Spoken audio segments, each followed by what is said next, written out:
Alright, let's begin. So, as requested, you wanted me to take up a few classes on poetry.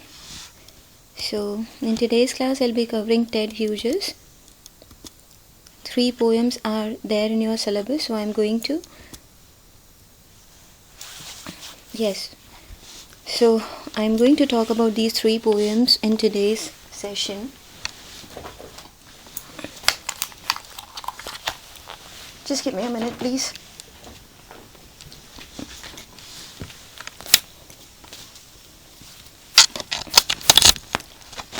Alright, let's begin.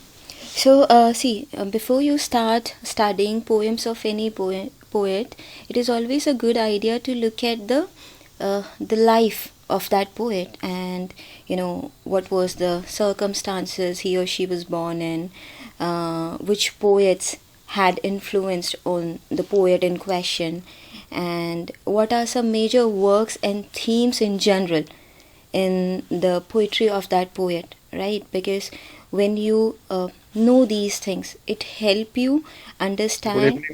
Very good evening. I hope I'm clearly audible to everyone. I hope okay. तो मैं आपको यही कह रही थी कि किसी भी पोएट की पोएम्स को जब आप पढ़ना शुरू करते हैं, चाहे आप एग्ज़ाम्स के लिए पढ़ रहे हो जहाँ पर you are more concern with answering the questions in the exam, तब भी आपको थोड़ा सा टाइम निकाल करके एक बार पोएट की लाइफ एंड इम्पॉर्टेंट वर्क्स को ज़रूर you should know about that. तो मैंने कुछ इम्पॉर्टेंट पॉइंट्स फ़िल्टर करके आपके सामने इस स्लाइड पे मैं प्रेजेंट कर रही हूँ. ठीक है, तो सबसे पहले हम देखते हैं कि टेड ह्यूजेस जो हैं, उनका जो नाम है, पूरा नाम जो है वो है Edward James Hughes, right? And he was born in 1930. We are more concern with the year. So he was born in 1930 and he died in 1998. ठीक है, ये आप याद रखें. उसके बाद में ये तो आपको नेशनैलिटी आपको पता ही है, that he was an English poet. He was a translator as well, right? He has also translated tales of Ovid, right, which is a wonderful translation. तो he is a translator as well. आपको दिमाग में कहीं ना कहीं ये होना चाहिए कि टेड ह्यूजेस सिर्फ पोएट्स ही नहीं हैं, उन्होंने ट्रांसलेशन वर्क भी किया है. मैथोलॉजी की बहुत अच्छी अंडरस्टैंडिंग है, तो how that plays out in his poems, है ना, keep an I on that. Next है कि it's a well known fact, right? He was married to Sylvia Plath. He had a tumultuous relationship with her. She committed suicide by putting her head into the oven in 1963. And in 1969, Ted Hughes, a lover, right, she also committed suicide in the same manner. So I mean, this is a fodder for the drama sagas which are there in the television anyway. So you know about it, right, who he was married to. And he has explored his tumultuous relationship with Sylvia Plath in his poetry collection birthday letters. आपको याद होना चाहिए, birthday letters याद रखिए, Sylvia Plath ने नहीं लिखा है, टेड ह्यूजेस ने लिखा है. हाँ,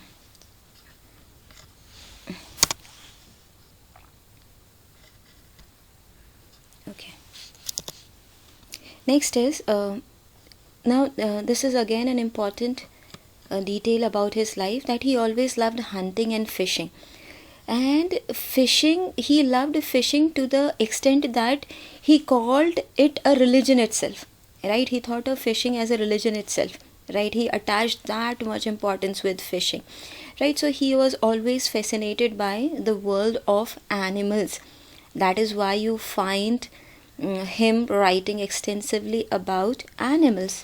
ठीक है? So hunting and fishing, they were an important part of his life when he was growing up. ये आप याद रखेंगे. नेक्स्ट है इनका एक वर्क है पोइट्री इन मेकिंग. ठीक है, in this particular work he has written in great details about his fascination with animals, right? तो ये 2 पॉइंट्स से आपको क्लियर हो गया कि किस तरीके से he was greatly fascinated by animals and the animal kingdom as a whole. इस वर्क को याद रखिएगा, poetry in making. And he was greatly influence by. जब भी आप किसी पोएट को पढ़ें, आपको पता होना चाहिए कि किन पोएट से, कौन से प्रेडिसेसर थे जिन्होंने इन्फ्लुएंस किया है उस पोएट को. तो T.S. Eliot, right, W.B. Yeats, G.M. Hopkins and Donne and Blake, right? इन पोएट्स का स्पेशली उन्होंने टेड ह्यूजेस ने खुद कहीं पर मेंशन किया है कि that I am influenced by these poets और these poets had great influence on the way I write और the themes I pick up, right.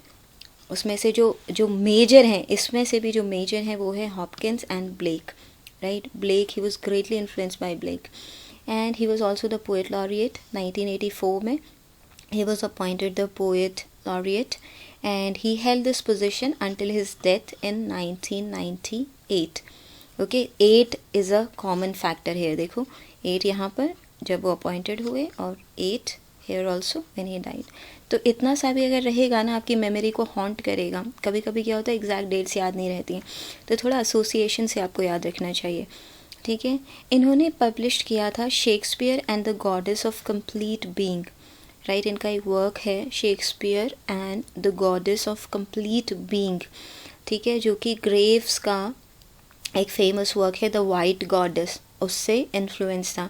इस पे से कभी कभी क्वेश्चन क्योंकि आ जाते हैं तो मैंने ये नाम यहाँ पर इंक्लूड कर लिया, ठीक है. अभी हम थोड़ा सा आज क्योंकि we have to study the 3 poems, so I will be a little quick in explaining things. I hope ये सारे पॉइंट्स आपको क्लियर हैं, आपको याद रहेंगे. तो अब जब आप पोएम्स को स्टडी करेंगे तो इन पॉइंट्स को याद रखिएगा, ठीक है. अब सबसे पहले जो पोएम है आपके सिलेबस में वो है द थॉट फॉक्स, ठीक है. द थॉट फॉक्स, इसका टेक्स्ट अभी हम देखेंगे. I read it out for you. आप ध्यान से सुनेंगे, ठीक है. एंड जब आप ध्यान से सुनेंगे, कभी कभी क्या होता है कोई एक लाइन दे दी जाती है और आपसे पूछा जाता है कि कौन सी पोएम में से ली है, ठीक है. तो इसलिए एक रीडिंग बहुत ज़रूरी होती है किसी भी पोएम की जो आपके सिलेबस में. तो सबसे पहले इसके कुछ मेजर पॉइंट्स देख लेते हैं, ठीक है, जिससे कि आपको जब हम इसको एनालिसिस करें तो आपको समझने में ईजी रहे. First of all the thought fox, it was actually his debut collection, his very first collection of poetry, right. उसमें उसका पार्ट है ये. What was the collection? The collection was the hawk in the rain, जिसकी एक और poem अभी हम पढ़ेंगे आज इसी collection. The hawk in the rain in 1957 में आया था ये कलेक्शन. आपको पता ही है कि टेड ह्यूजेस की जो सबसे प्रोमिनेंट पोएम्स आई हैं, the most celebrated poems, they came out in 1950s, right. तो 1950, 1960s उसके बहुत आई वुड से कि बहुत फ्रूटफुल ईयर्स थे. तो ये आप याद रखिएगा. The hawk in the rain से लिया गया है ये पोएम, द थॉट फॉक्स. 1957 में ये कलेक्शन आया था. इसकी थीम एक लाइन में, क्योंकि अभी आपके पास नहीं टाइम है कि आप डिटेल में कुछ भी पढ़ें, थीम पे क्वेश्चंस आ जाते हैं. आपको पता होना चाहिए थीम क्या है द थॉट फॉक्स की, ठीक है. इसकी थीम कोई एनिमल के बारे में नहीं है, ठीक है. इसकी थीम है about the art of writing poetry, the process instead of art. I mean the better word would be the process of writing poetry, which is a very intense process, ठीक है. तो ये आप थीम याद रखेंगे, नाम से नहीं कंफ्यूज हो जाइएगा कि किसी एनिमल के बारे में होगी. नेक्स्ट है कि अब नरेटर कौन है इसका. अभी हम टेक्स्ट को देखेंगे. नरेटर इसमें actually the poet is referring to himself in this poem, ठीक है, ह्यूजेस हिमसेल्फ, और you can say that a version of it in that moment, right, ठीक है. तो अगर आता है कि who is the narrator, is the fox the narrator, who is the narrator, Hughes himself is a narrator है. And fox क्या है? फॉक्स यहाँ पर लिटरल मीनिंग नहीं हम फॉक्स का ले सकते हैं. एक्सक्यूज मी.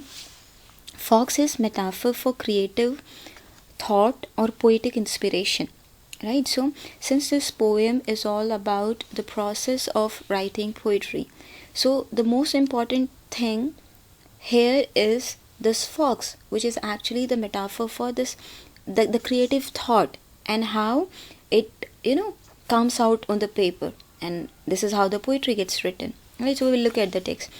अगर हम इसकी स्ट्रक्चर की बात करें तो फ्री वर्स है, कोई भी स्पेसिफिक राइमिंग नहीं है, कोई फिक्स्ड राइमिंग नहीं है. आप अभी देखेंगे टेक्स्ट में, ठीक है. एक आई राइम करके बोलते हैं, ये टर्म आपको पता होनी चाहिए. आई राइम क्या होता है? आई राइम में क्या होता है कि जब आप दो वर्ड्स को देखते हैं, जैसे ये दो वर्ड्स, ये पेयर है ना, ठीक है, स्नो एंड नाउ, तो देखने से तो लगता है कि दोनों डब्ल्यू में एंड हो रहे हैं. तो at first glance you will be like, oh, these two words rhyme, but they don't rhyme, right? Because their pronunciation is very different. So I rhyme means words which look as if they will rhyme but they don't actually rhyme. ठीक है, तो ये आई rhyme, इसमें आपको आई rhyme बहुत देखने को मिलेगी इस पोएम में.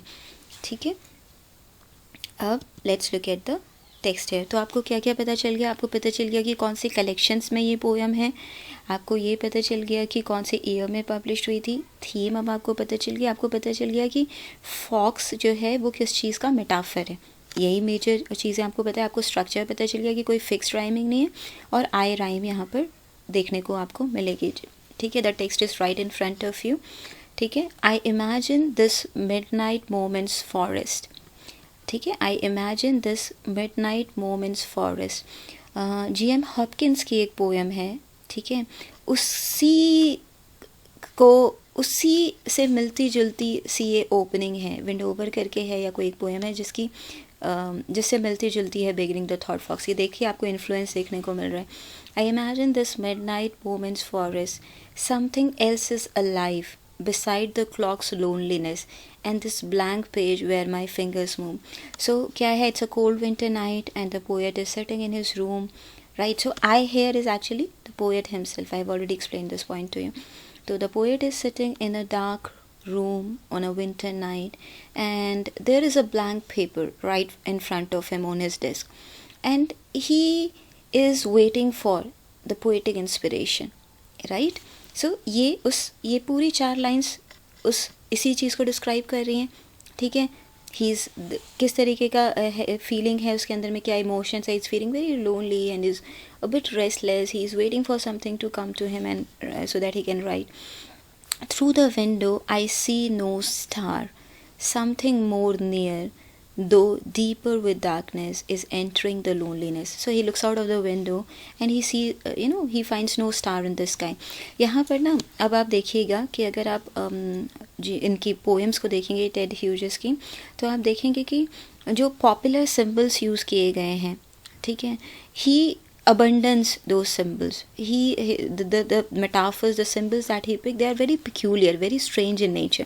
ठीक है, तो आपने अभी देखा होगा कि रोमांटिक पोएट्स को specially they talk a lot about starry sky on a winter night. So ये देखो इस लाइन में उसका रिजेक्शन है, I see no star, something more near though deeper within darkness is entering the loneliness. Now he feels he is waiting for some inspiration to come to his mind and all of a sudden in the landscape of his mind, right? दो parallel meaning, literal meaning के साथ जो symbolic meaning है उसको भी समझते चलिए. ठीक है, he feels that something is coming to him, something is leaping out of darkness, cold, delicately as the dark snow. A fox nose touches the twig leaf. अब आप इमेजिन करके देखिए एक बारी. ठीक है, कि मान लीजिए कि आप किसी बिल्कुल जंगल के बीच में एक रिजॉर्ट है और वहाँ पर you are peeping out of the window, right, and you hear something. तो एंड ऐसा नहीं होता कि all of a sudden you will see that animal. So he is describing everything in subtle details, right. तो what does he see? He sees the nose. Now he can just see the tip of the nose of it through the leaves. Two eyes serve a movement that now and again, now and now and now, right? So now he is just getting a glimpse of that thought. He is still not able to grasp it completely, right? जैसे कि he is not able to yet see the entire fox. He doesn't even know that it is a fox. He doesn't know what will the shape of it be. What he can see is he can just get a glimpse of it. Similarly, right, the poem that he is about to write, he is not able to grasp it yet. What he is able to see is a thought has just come, sets neat prints into the snow. Snow is like the blank landscape of his mind and the blank paper on his desk. Between trees and verily a lame, shadowy lags by stump and in hollow of a body that is bold to come. Right, he senses that something is there, but he cannot see it, he cannot grasp it fully, right? It is that state. Across clearings an eye, now he sees the eye, right?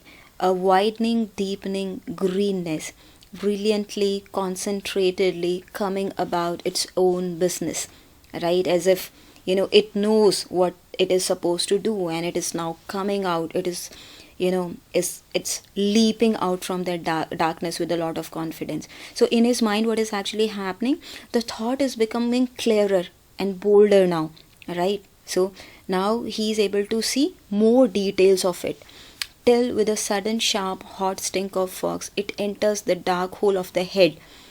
The window is the window is starless still.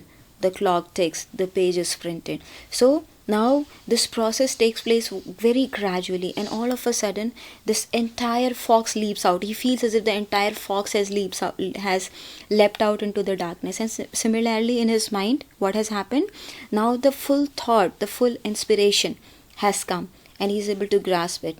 And as it happens, he has written the words on the page, and the page is printed. The page is printed, a legendary line. You should know that it is part of the poem The Thought Fox. The poem ends with this line. And what does it mean? The page is printed, the poetic process is complete, right? The poem, right, from that thought, from that inspiration, the poem has been written. Got it? Clear है आप लोगों को ये? Yes ma'am. ठीक है. Yes ma'am. ठीक है, good. ये लाइन याद रखिएगा, ठीक है, इसीलिए मैंने इसको हाईलाइट कर दिया है. तो इस पोएम में अब आपको ना कभी कभी क्या होता है, क्या क्या इमेजरी यूज़ की है. कभी कभी क्वेश्चंस ऐसे आ जाते हैं कि क्या क्या इमेजरी यूज़ की है. तो अब आप देखिए किस तरीके से स्टारलेस स्काई है, स्नो है, लोनलीनेस है, राइट. इस तरीके की जो ये इमेजरी है, आप इसको ध्यान में रखिएगा, क्योंकि एक बार अगर आपने पढ़ा भी है ना तो याद आएगी कि the clock is ticking in the background, there are no stars in the sky, it's a cold night, right, and the fox leaps out, and you can trace its, the imprints on the snow, and those imprints in the snow are like the words that are written by the poet on the piece of paper. Okay, next is now the crow, right. जो दूसरी poem है आपके syllabus में, the crow है. Actually ये कोई एक poem नहीं है. द क्रो जो है वो एक कलेक्शन है टेड ह्यूजेस का. इसका सब टाइटल है from the life and songs of the crow. Okay, आपको याद होगा ब्लेक का poetry collection songs of innocence and experience, है ना. और मैंने बताया था कि किस तरीके से ब्लेक का इन्फ्लुएंस रहा है. आपको देखिए सब टाइटल की फ्रेजिंग में ही दिख जाएगा. From the life and songs of the crow, published in 1970, right, after the suicide of Sylvia Plath and his second wife, right. By this time both his wives had committed suicide in the same manner, and this is considered a masterpiece. And this collection, because all the poems in this collection, they are about the crow, right. So it is not the usual crow that we see. For Ted Hughes, crow takes on completely different proportions and meanings, right. And he uses this symbol to talk about a lot of themes, right. I'll touch upon those themes.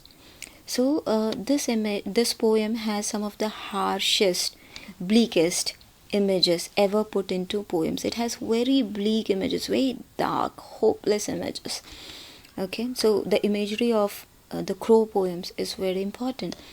Now, Crow, this is dedicated to Asia. She was his second wife, and Shura, she was a 4-year-old daughter, right, of Ted Hughes. So Asia also, she also committed suicide, right, in 1969, and he was, I would say, the time Ted Hughes wrote this poem, he was feeling very disoriented and dark, because both his wives had committed suicide. People were calling him murderer in the public readings.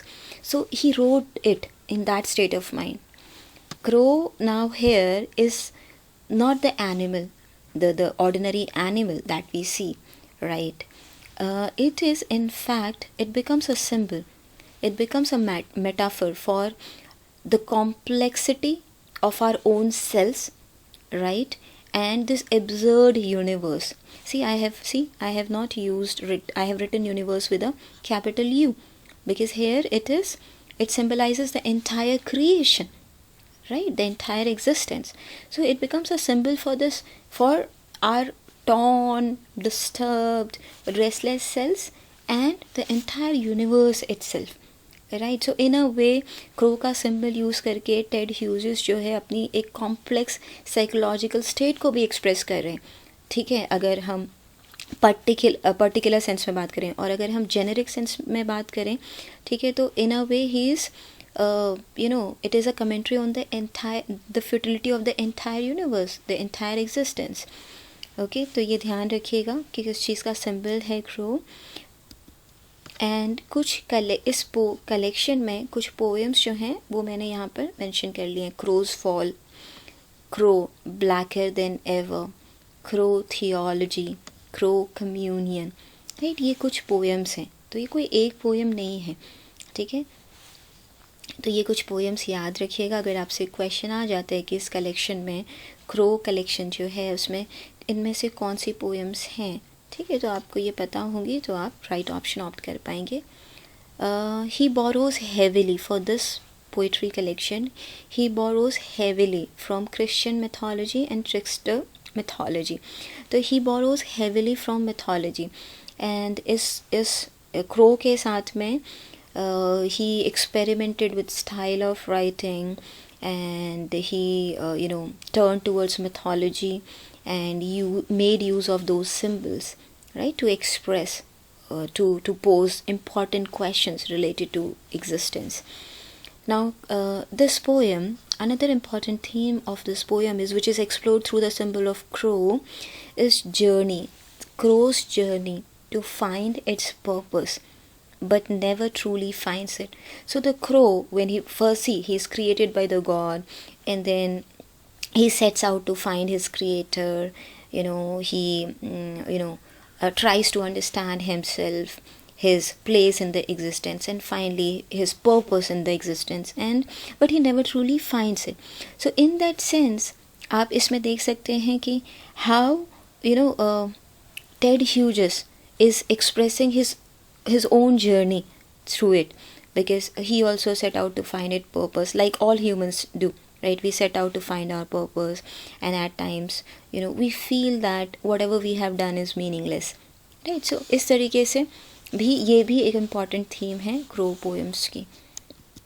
Next है, देखिए मैंने एक poem include कर ली है, so to give you a hang of what kind of poems are included in this collection. ठीक है, so let me read it out for you. A very small poem, but it has layers of meanings to it. Crow realized God loved him. Otherwise, he would have dropped dead. Right, because,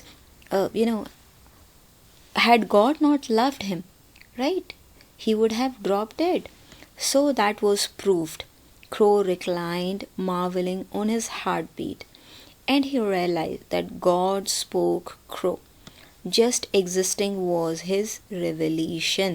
Look at this. I was telling you one of the themes is that that there is a quest for the purpose, but ultimate realization that everything is futile and we are meant just to exist.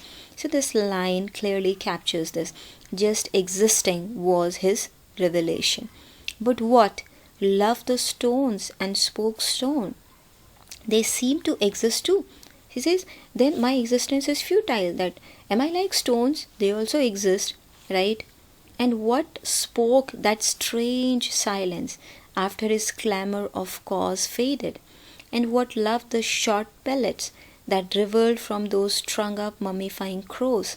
What spoke the silence of lead? Crow realized there were two gods, one of them much bigger than the other, loving his enemies.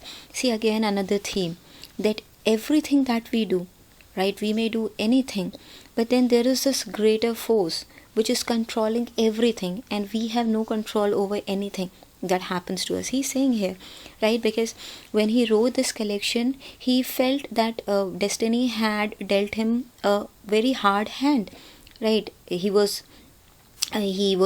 Things were very cruel for him at that time. So at that time, what is he saying? He's saying that at times he feels that there are two gods, just like the crow feels that there are two gods, and one is on the side of the enemies, right? So life is not always beautiful. This is what he felt, right? So ये एक आपको इसकी deep analysis नहीं करनी है, कोई एक particular poem आपके सिलेबस में नहीं है, ठीक है। ये पोएम मैंने आपको इसका टेक्स्ट इसलिए इंक्लूड कर दिया है ताकि आप देख पाएँ कि किस तरीके से a question is posed, right, and a conclusion is reached, right, and the entire search is for your purpose, realization of the futility of it, right, and exploration of your own complex psyche through these poems. क्या clear है आप लोगों को? Themes clear हैं crow collection की poems की? Hello? Yes ma'am, yes ma'am. Okay okay okay, right. इस series में जो नेक्स्ट पोएम है दैट इज़ हॉक रूस्टिंग। बहुत पॉपुलर पोएम है, शायद आपके मास्टर्स में आपने पढ़ी होगी, इसलिए बहुत डिफ़िकल्ट ये दो जो है, मतलब ये इसमें ईजीएस्ट रहेगी समझना आपके लिए। ठीक है, पहले हम इसकी एनालिसिस देखेंगे क्योंकि क्वेश्चंस आ जाते हैं। ठीक है, this is taken from his second collection of poems Lupercal, right. Lupercal जो कलेक्शन है उसमें से लिया है। लिपर्कैल है क्या? Actually it's a hawk, right, आपने देखा ही होगा, right.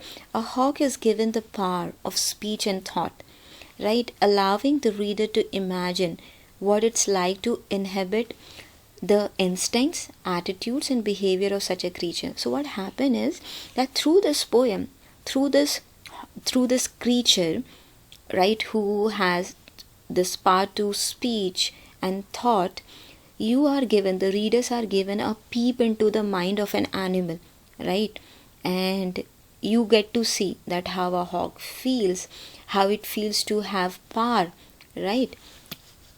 This collection was published in 1960, right. तो आपको ये पता होना चाहिए कौन सी कलेक्शन से लिया है, 1960 में हुआ था। फॉर्म पता होनी चाहिए, स्ट्रक्चर पता होना चाहिए। So it was written as a dramatic monologue, right, and it is written from the point of view of a hawk. आपने रॉबर्ट ब्राउनिंग की बहुत सारे ड्रामेटिक मोनोलॉग्स पढ़े होंगे, तो उसमें क्या होता है, ठीक है, अब जो कैरेक्टर है, ठीक है, ही इज़ थिंकिंग अलाउड। एक होता है तेज़ बोलना, you speak aloud, एक होता है think aloud so that others can hear you. So here what's happening is the hawk is thinking aloud and we as a reader are getting to hear those thoughts, and through that we are able to feel the power of the hawk and how it feels to have that kind of power. Okay, तो ये dramatic monologue याद रखिएगा इसका। 6 stanzas हैं, ठीक है, each stanza has 4 lines। बहुत important information नहीं है, ठीक है, रेयरली ऐसा होता है कि आपसे पूछा जाए कितने स्टैंजा हैं, कितनी लाइन्स हैं, ठीक है। Rhyming, there is no set rhyme, ठीक है, and free verse is used to convey the theme to the readers, ठीक है। फ्री वर्स आपने अभी तक देखा है कि free verse is used, okay. अब हम we will look at the text of this poem, right. I, now who is this I, right, इस पर कभी कभी इस तरीके के क्वेश्चंस आते हैं। आई, जैसे मैंने आपको बता दिया, ड्रामेटिक मोनोलॉग है, तो it is the hawk, it is that hawk, right.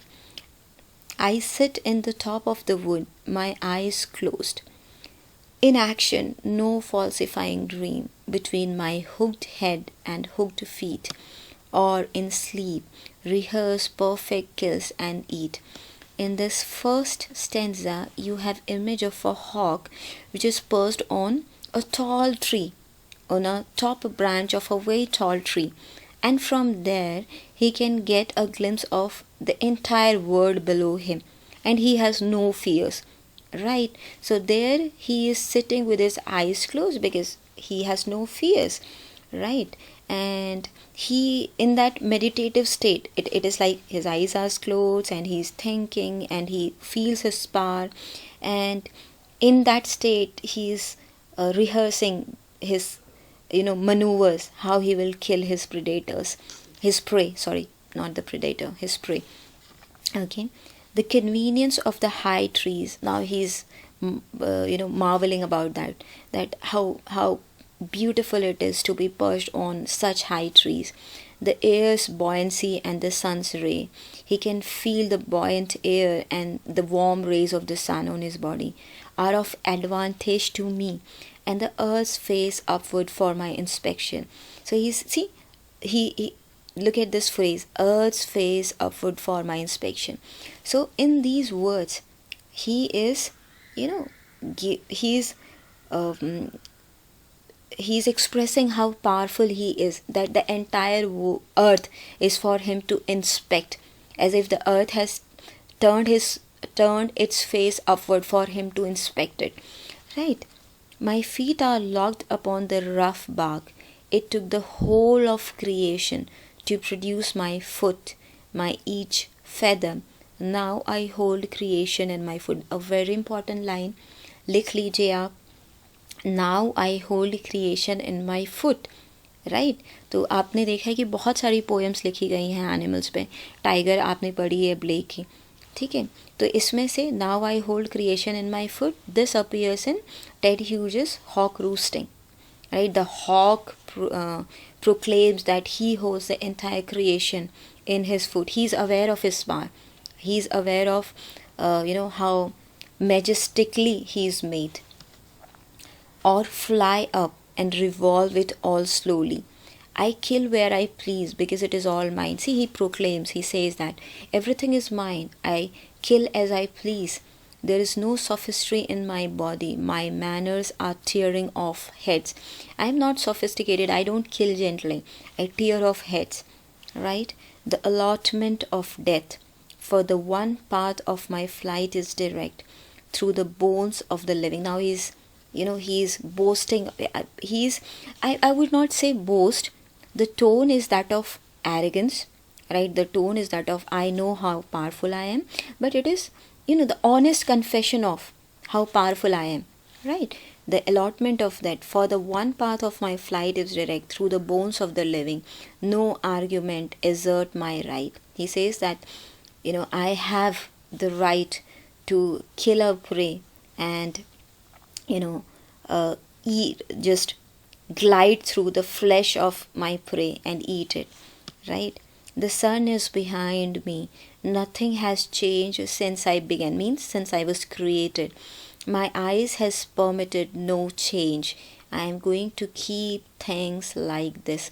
तो एक मैक्सिम जो होता है कि change is permanent, change is inevitable, right? And what the hawk proclaims here is contrary to that. He says that nothing has changed for me because I do not allow change, right? I am going to keep things like this. So for hawk, this power is permanent for him, right? He, since the time he was created, he was as powerful. He kills as he pleases. He enjoys feasting on his prey, and he feels that that this is how it is going to be for me, that I'm always going to be powerful. So this is a dramatic monologue in which we get to peep into the thoughts of a hawk, right? And we get to see what his attitude is and how he feels and how he lives, right? So this is what hawk roosting is all about. So with this we have covered all 3 poems by Ted Hughes which are there in your syllabus. Do you have any question for me now? आपको तीनों poem except for crow, क्योंकि crow में बहुत सारी poem है, कोई specific poem नहीं बताई गई है. अदर देन दैट आपकी दोनों पोएम्स लाइन बाय लाइन, ठीक है, I have tried to explain these things to you. So is there any question for me?